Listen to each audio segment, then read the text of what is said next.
منتخب مصر الأولمبي بيفوز على باراغواي بركلات الترجيح، ومنتخب المغرب بيفوز على أمريكا بنتيجة 4-0 علشان يصعد منتخب مصر لدور قبل النهائي لمواجهة فرنسا، ويصعد منتخب المغرب لدور قبل النهائي برضه لمواجهة أسبانيا. وإن شاء الله نشوف نهائي عربي ما بين منتخب مصر ومنتخب المغرب. بس إيه الحلاوة اللي بيعملها منتخب المغرب ده؟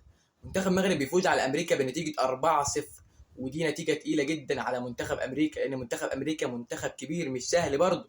بس أنا حابب أقول كلمة لمنتخب المغرب، عاش قوي على الأداء الجميل اللي بتقدمه في البطولة السنة دي. بيفوز منتخب مصر على منتخب باراغواي بركلات الترجيح، تنتهي المباراة بنتيجة 1-1، ويصل الفريقين للأشواط الإضافية، والأشواط الإضافية بتخلص تعادل، ويوصلوا لركلات الترجيح، وبيفوز منتخب مصر بنتيجة 5-4. بس إيه الحلاوة اللي بيقدمها منتخب مصر دي؟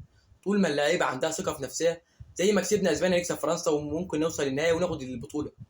بس اهم حاجه يكون عندنا ثقه في نفسنا. ومنتخب مصر هيقابل فرنسا، ومنتخب المغرب